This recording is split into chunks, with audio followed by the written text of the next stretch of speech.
আরে এখন কি বাড়ির গাড়ি আছে নাকি যে যাবে আর হুশ করে চলে আসবে? হয় পাবলিক ট্রান্সপোর্টে যাতায়াত একটু তো সময় লাগবে, এত অস্থির হচ্ছ কেন? সেই ট্যাক্সি বা রিক্সায় আসছে হয়তো। হয়তো হেঁটে হেঁটেই আসছে, এটাও হতে পারে। না না, মিনু নিজে হেঁটে আসলো, সোমকে হেঁটে আসতে দেবে না। আচ্ছা, তোমরা কি জানো জাহ্নবী দিদি কোথায়? কেন জাহ্নবী নিজের ঘরে নেই? না তো, সেই সকালবেলা বৌমনি আর দাদাভাই বেরিয়ে যাওয়ার পরপর তো ও বেরিয়ে গেছে। তাই নাকি? হ্যাঁ তো। দুপুরবেলা খেতেও আসেনি।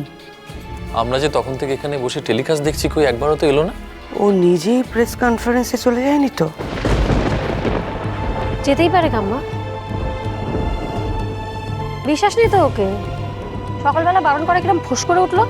উফ, এই মেয়েটা ছেলে মেয়ে দুটোকে এক মুহূর্তের জন্য শান্তিতে থাকতে দেবে না। আরে কি করে শান্তিতে থাকতে দেবে বলো তো? এই সোম মিন্নু এরা তো দুজনে খাল কেটে কুমির এনেছে বাড়িতে। না, আর টেনশন করতে পারছি না। হিন্দু, তো তোমরা সোম বা মিনুকে একটা ফোন করো। আর কাউকে ফোন করতে হবে না। ওই তো সোম মিনু এসে গেছে। কি রে, তোরা এত দেরি করলি কেন? আসলে দাদাভাই, আমরা কি চিন্তা করছিলাম বলতো? প্রেস কনফারেন্স তো অনেকক্ষণ শেষ হয়ে গেছে। না আসলে বৌদি, এতটা পথ হেঁটে এসেছি তো তাই। হেঁটে এলি? ভাই তুই তুই হেঁটে এলি? হ্যাঁ মানে তাতে কি হয়েছে?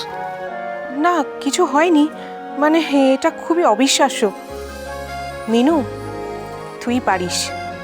আমি তো ওকে বারণ করেছিলাম, কিন্তু ও নিজেই বলল যে পারবে। বৌমনি, তোমার পা খালি কেন? তোমার জুতো কোথায়? আরে তুই উত্তর দিচ্ছিস না কেন? খালি পায় কেন বল? মা আসলে জাহ্নবীর জুতো ছিঁড়ে গেছিল, তাই মিনু নিজের জুতোটা আর কি জাহ্নবীকে দিয়ে দিয়েছে। এক মিনিট, এর মধ্যে জাহ্নবী কোথা থেকে আসছে? দিদিভাই, আমরা সকালে যখন প্রেস কনফারেন্সে যাচ্ছিলাম তখন জাহ্নবীর সাথে দেখা হয়েছিল। আমরা যখন রিকশায় ছিলাম তখনও। তুমি চলে এসো আমার সাথে, চলো আমরা ট্যাক্সি করে যাই। কোথায়? Press conference. এই তো তুমি বললে যে তুমি অন্য কোথাও একটা কোনো কাজে যাচ্ছ। হ্যাঁ সেটা তো ঠিকই, বাট আমি যাওয়ার পথে নয় তোমাকে ওখানে ড্রপ করে দিয়ে চলে যাব। হ্যাঁ চলো চলো। সেটা আমি তো জানতাম, এ মেয়ে সহজে পিছু ছাড়বে না। জাহ্নবী তোদের সাথে প্রেস কনফারেন্সে গেছিল? কি সাংঘাতিক মেয়ে, এতবার বারণ করা সত্ত্বেও গেল। কিন্তু কোথায়? ওকে তো আমরা টিভিতে দেখলাম না। দেখিয়েছে হয়তো, আমরা খেয়াল করিনি। মিনু, এখন জাহ্নবী কোথায়? ও এলে কিন্তু আমি কৈফিয়ত চাইবো। এত করে বারণ করা সত্ত্বেও ও কেন গেল? শোন, জাহ্নবী কোথায়? না মানে মা, ও আমাদের সাথে ফেরত আসেনি। ও বললো ওর কিছু একটা অন্য জায়গায় কাজ ছিল তো। এই সব হচ্ছে না সোম শুধু তোমার প্রশ্রয়। মিনু, হঠাৎ নিজের পায়ের জুতো খুলে জাহ্নবীকে কেন দিয়ে দিয়েছিস তুই? আর তুই নিজে খালি পায়ে ফিরলি। তুই নিজে কিভাবে ফিরলি? কষ্ট হলো না? না না, আমার বাড়ি ফিরতে কোনো অসুবিধা হয়নি। অসুবিধা তো আমার হয়েছে, হাতে ব্যথা করে গেল আমার। माना के हम यार नहीं, लोते हैं कि प्यार नहीं। माना के हम यार नहीं, लोते हैं कि प्यार नहीं। फिर भी नजरे ना तुम मिलाना, दिल का एतबार नहीं। माना के हम यार नहीं।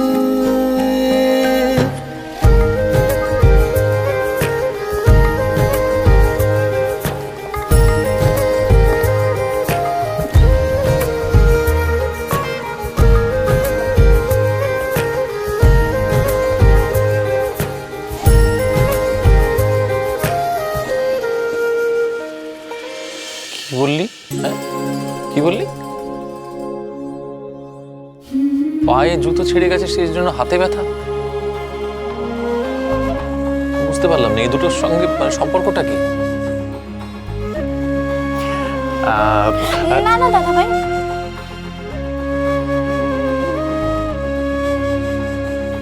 কই কিছু না তো, কিছু না।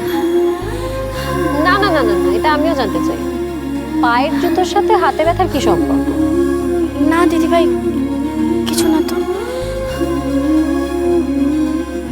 এই দেখেছো, আমি তো বলতেই ভুলে গেছিলাম, আমরা তোমাদের জন্য ফুচকা নিয়ে এসেছি। ফুচকা? হ্যাঁ ফুচকা। বসো দিদি, দাদা ভাই বসো না। আমি প্লেট নিয়ে আসছি। আসতে যা ছুটছে ফুচকা হ্যাঁ। খাওয়ার জন্য। বাবু, বস। এই তোরা ফুচকা খাবি না? আমরা আসার সময় খেয়ে এসেছি।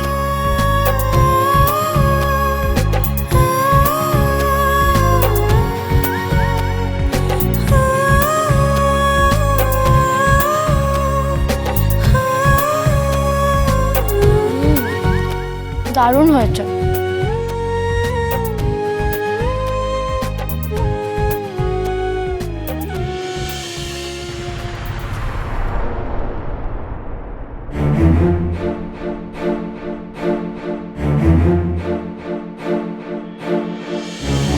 তুই একা খাবি নাকি? হ্যাঁ আমি ওই দেখো,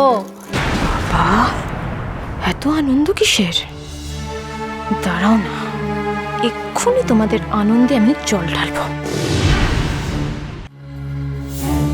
বাবা, না এত আনন্দ কিসের? না, সবে তো একটা প্রেস কনফারেন্স হয়েছে মাত্র। ওরা তোর কম্পিটিশন জিতে আসেনি যে সেলিব্রেট করতে হবে।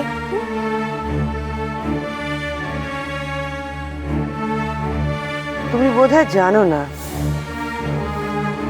ছোট্ট জয় থেকে না বড় জয়ের সূচনা হয়। হ্যাঁ আন্টি, কিন্তু ছোট জয়ের আনন্দে এতটাও ভেসে যেতে নেই যে বড় জয়টা হাতছাড়া হয়ে যায়। তোমাকে কে বলেছে বলতো এত নেগেটিভ কথা বলতে? ইনফ্যাক্ট তোমাকে আমাদের মধ্যে কথা বলতে কে বলেছে? না না বৌদি, আসলে তোমাদের আনন্দ দেখে তো আমার মনেই হচ্ছে না যে তোমরা টেনশনে আছো। আমার মনে হচ্ছে তোমরা ভুলেই গেছো টেনশনের ব্যাপারটা। হ্যাঁ, ভুলেই গেছো যে কাল থেকে সেরার সেরা মৃৎশিল্পী কম্পিটিশন, সেখানে কি হবে না হবে সব ভুলে গেছো মনে হচ্ছে। আমরা কিচ্ছু ভুলিনি জাহ্নবী। তোমরা এটাও ভুলে গেছো যে 3 দিন পর, মানে আগামী 11 তারিখের মধ্যে যদি বাড়ির লোনের টাকাটা শোধ না করা হয় তাহলে এই বাড়ি ছাড়া হতে হবে, সেটাও তোমরা ভুলে গেছো। মনে আছে জাহ্নবী, বাড়ি বাঁচানোর জন্যই তো এত কিছু, আর সেটাই ভুলে যাব? তাই নাকি? তা তোমাদের এই গপ গপ করে পিঠে ফুচকা এসব খাওয়া দেখে তো আমার মনে হচ্ছে না তোমরা টেনশনে আছো।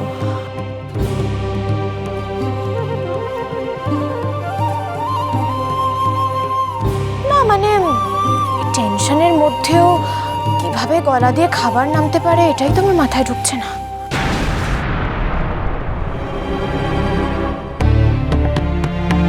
তোমাকে আর কিছু মাথায় ঢোকাতে হবে না জাহ্নবী, তুমি এত টেনশন কেন নিচ্ছ বলো তো? বাড়ির সবাই তো আছে, সবাই একজোট হয়ে ঠিক তাদের বাড়িটা বাঁচাবে। তুমি শুধু শুধু বাইরের লোক হয়ে কেন টেনশন করছো?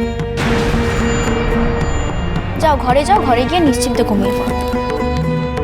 মানে আমি কি বাইরের লোক? সোম, সোম, মিনু আমাকে বাইরের লোক বলছে। এটাতে তো তোমারই দোষ জাহ্নবী। কেন এসবের মধ্যে তুমি কথা বলতে গিয়ে ছোট? বাজলো তো